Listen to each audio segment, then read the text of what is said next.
ماہر نفسیات کی ڈائری۔ کسی درد مند کے الفاظ۔ ایسا نہیں تھا کہ میں نے کوشش نہیں کی، ایسا نہیں کہ میری محبت میں کوئی کمی تھی۔ میں نے دعا بھی مانگی اور بھیک بھی، میں نے سجدے بھی کیے اور پرہیز بھی، آنسو بھی بہائے، ہاتھ بھی جوڑے، دوست بھی بدلے، سوچ بھی، اور سب سے بڑھ کر اس کی خاطر خود کو ہی بدل ڈالا۔ میں نے معافی بھی مانگی، منت بھی کی، جو کر سکتی تھی کیا۔ میں نے اسے وہ وعدے بھی یاد دلائے جو اس نے کیے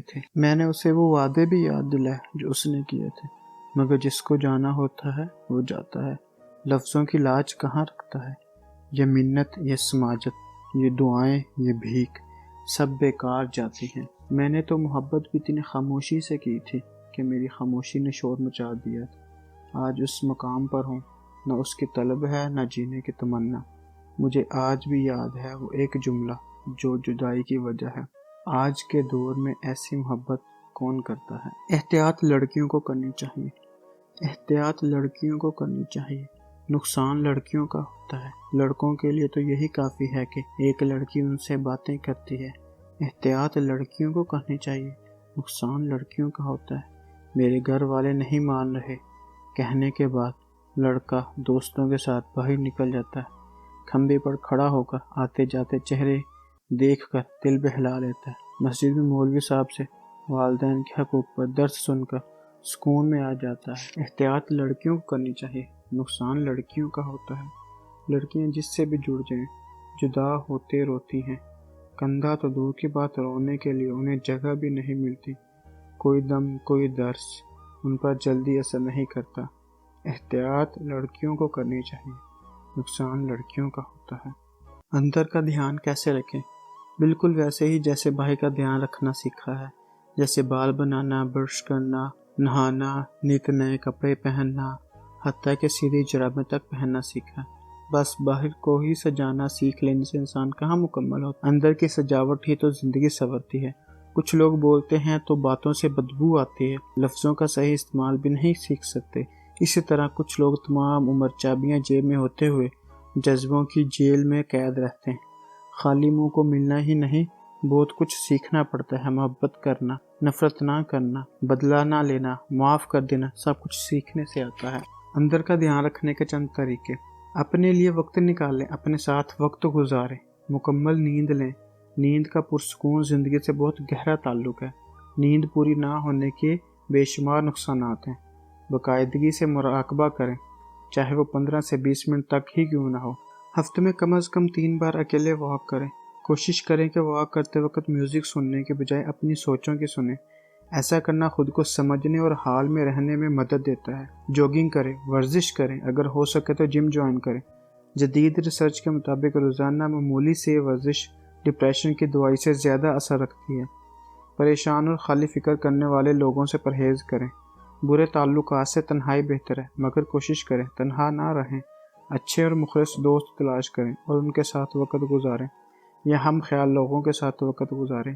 نئے اور پازیٹیو مشاغل اپنائیں اور اسے ہفتے میں کم از کم 1 سے 2 گھنٹہ دیں۔ اچھی کتابیں پڑھیں، خصوصاً آٹو بایوگرافیز پڑھیں۔ متاثر کرنے والے حقیقی ہیروز جنہوں نے عمل سے نہ صرف اپنی بلکہ دوسروں کی زندگی بھی بدل دی ہوں، ان کے بارے میں پڑھیں۔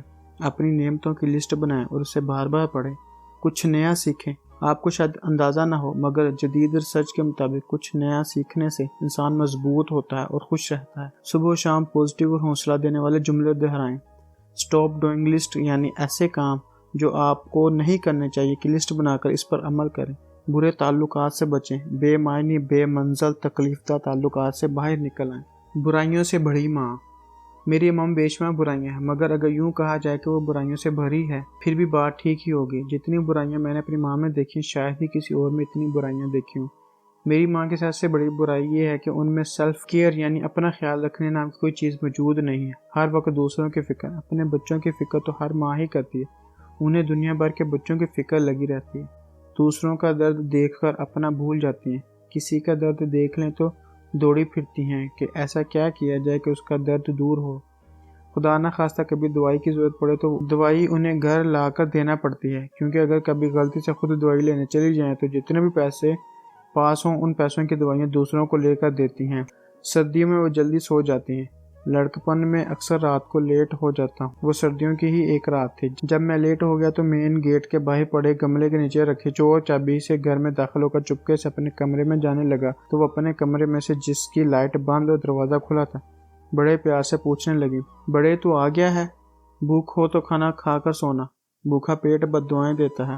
میرے ڈانٹنے کے ڈر سے بھوکے نہ سو جانا۔ میں کچھ نہیں کہتی۔ میں نے کھانا کھاتے ہوئے پوچھا، ماں گھر میں باقی بچے ہیں نا؟ اگر ایک نہ بھی ہو تو سکون سے سو جایا کرے۔ کہنے لگی، جب تک مرغی اپنے پورے بچے پروں کے نیچے نہ دے لے سکون سے کہاں سو سکتی ہے۔ ایک بار میں نے کہا، ماں ایک تو مجھے آپ کی سمجھ نہیں آتی کہ آپ اپنا خیال کیوں نہیں رکھتے۔ کہنے لگی، تمہیں میری سمجھ آ بھی نہیں سکتی کیونکہ تم ماں نہیں بن سکتے نا۔ اس دن مجھے بے بسی پہ بہت دکھ ہوا کہ میں ماں نہیں بن سکتا۔ پھر اس خیال سے میرا دکھ ذرا کم ہوا۔ کیا میں باپ بن کر اپنے باپ کو سمجھ پاؤں گا؟ ماں کی ایک اور بڑی برائی یہ بھی ہے کہ یہ ماں ہی ہے جس نے مجھے تمام عورتوں کی عزت کرنا سکھایا۔ ایک بار وہ میرے بالوں کو سہلا رہی تھی تو میں نے بڑے فخر سے کہا، ماں میں آپ کی بہت عزت کرتا ہوں۔ کہنے لگی، بڑے اس میں کون سی بڑی بات ہے؟ ماں کی عزت تو سب کرتے ہیں۔ میں نے پوچھا، ماں پھر بڑی بات کیا ہوگی؟